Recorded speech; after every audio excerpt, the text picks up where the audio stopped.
Hello everyone, আশা করছি তোমরা সকলেই খুব ভালো আছো, সুস্থ আছো আর আমিও ভালো আছি।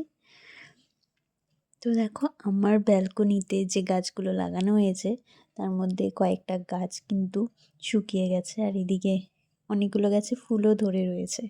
সকালে ঘুম থেকে উঠি ফুলগুলো দেখতে কিন্তু ভীষণই ভালো লাগে আর আমিও সেটাই করছিলাম। তারপর এসে পড়েছিলাম মৌলিসার জন্য সুজি বানাতে আর আমাদের বানিয়ে নিচ্ছিলাম কফি।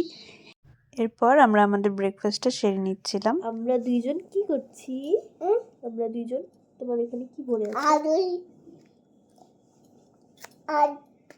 আদুর বাদুর চালতা বাদুর কলা বাদুরের বে সকল মাথায় দে। তো রবিবার, তাই কিন্তু প্রচুর কাজ রয়েছে। মানে গোটা একটা সপ্তাহে যেই কাজগুলো করতে না পারি সেগুলো আজকের দিনেই কমপ্লিট করি। আর ঘরের কিন্তু খুবই খারাপ অবস্থা, কারণ অন্য কাজগুলো যখন করি প্রত্যেক সপ্তাহে তখন এই কাজগুলো করা হয় না। বিশেষ করে মৌলিসার খেলনা গোছানো বা আরও ঘরের অনেক জিনিস আছে যেগুলো, তো আজকেই সেই জায়গাগুলো মৌলিসার খেলনাগুলো পড়ে রয়েছে। মানে ঘর প্রচণ্ড অগোছালো হয়ে রয়েছে। স্পেশালি আমার এই জায়গাটা, মানে এই জায়গাটা আমি কিছুতেই গুছিয়ে রাখতে পারি না, কারণ গোটা একটা সপ্তাহে এই জায়গাগুলোতে মানে প্রচণ্ড নোংরা হয়ে যায়।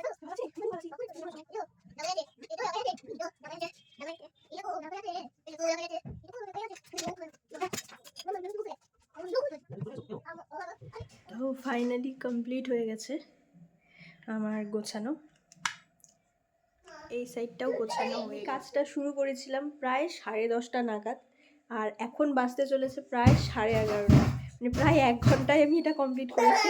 যেহেতু 11:30 বেজে গেছে, এখন মৌলিসাকে নিয়ে যেতে হবে স্নান করাতে, কারণ ওকে প্রায় 11টার মধ্যেই করিয়ে ফেলা হয়। যেহেতু আজকে একটু কাজ করছিলাম তাই দেরি হয়ে গেছে।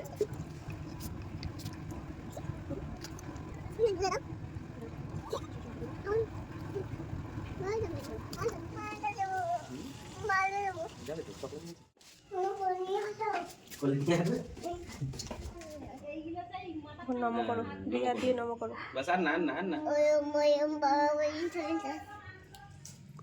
ফাইনালি আমাদের খাওয়া হয়ে গেছে, মৌলিসারও খাওয়া হয়ে গেছে, আমরাও খেয়ে নিয়েছি আর মৌলিসা ঘুমিয়ে পড়ছে। চলো তোমাদের দেখাচ্ছি। নিশ্চিন্তে ঘুমোচ্ছে। আজকে আরেকটা জিনিসও হচ্ছে, তো সেটা হচ্ছে আজকে বিরিয়ানি হচ্ছে, আর বিরিয়ানিটা অবশ্যই দীপ বানাচ্ছে। তো তার জন্যে আমি একটু রিল্যাক্সে আছি। মানে আজকে এই জিনিসগুলো গোছাতে পেরেছি, কারণ ও রান্নাটা নিয়ে নিলে, মানে রান্নাটা করে ফেললে তখন আমি একটু ফ্রি হয়ে যাই, তো অন্য কাজগুলো তখন করার সুযোগ পাই। তো আজকে সেটাই হয়েছে। তো দীপ যেহেতু বিরিয়ানিটা বানাচ্ছে তাই আমি সব কিছু গুছিয়ে ফেলেছি, আর ও ঘুমোচ্ছে। তো এখন আর সেরকম কোনো কাজ নেই। এখন বিরিয়ানি কী কী প্রিপারেশন নিচ্ছে চলো দেখাই।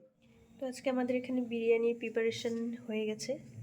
এখানে রয়েছে ভাত, আর এটা যেন কি, এটা তোমার ওই ফুড কালার, আর এখানে চিকেনটা ম্যারিনেট করে রাখা হয়েছে, আর এটা বেরেস্তার জন্য পেঁয়াজ, আর চিকেনের জন্য পেঁয়াজ ওখানে চপ করা আছে।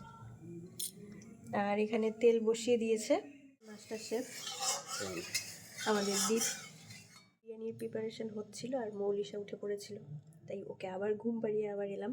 ততক্ষণে দীপ কী কী রেডি করেছে দেখ। চিকেনটাও হয়ে গেছে, আর এখানে হাঁড়িতেও আটা দিয়ে সাইডগুলো করে নিয়েছে।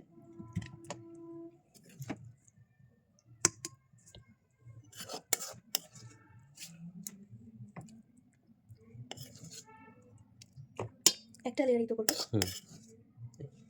একটা নিয়ে দুজনের রান্না কিন্তু দীপ আমার থেকেও খুব ভালো করে, তাই ও যখনই রান্নার দায়িত্বটা নিয়ে নেয় আমি সেখান থেকে বেঁচে যাই।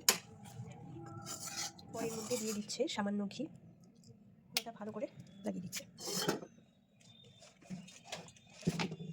সাইডগুলো এরকম থাকে। এখন এটাকে কতক্ষণের জন্য দমে দেবে? 5 মিনিট ফুল দেবে। তো এরপর কিন্তু চিকেন বিরিয়ানিটা দমে বসিয়ে দেওয়া হয়েছে। বিরিয়ানিটা কমপ্লিট হতে হতে আমি একটু ড্রেসটা চেঞ্জ করতে গেছিলাম, মানে একটু ফ্রেশ হতে গেছিলাম। তো এসেই দেখছি আমাদের মৌলিসা উঠে পড়েছে, আর ওঠার পরই মা আমাকে কোলে নাও কোলে নাও। এখন তো কোলে নিয়েছি, এখন ঠিক করে কোলে নাও। যেভাবে কোলে নিয়েছি সেটা কোলে নেওয়াটা ঠিক হয়নি, তাই তো? হ্যাঁ, ঠিক করে নিব, ঠিক করেই তো নিয়ে আছি তোমাকে আমি। সর্দি লাগার কারণে আমার গলাটা বসে গেছে, তাই আর ভিডিওটা লং না করে এখানেই শেষ করছি। তো চলো টাটা।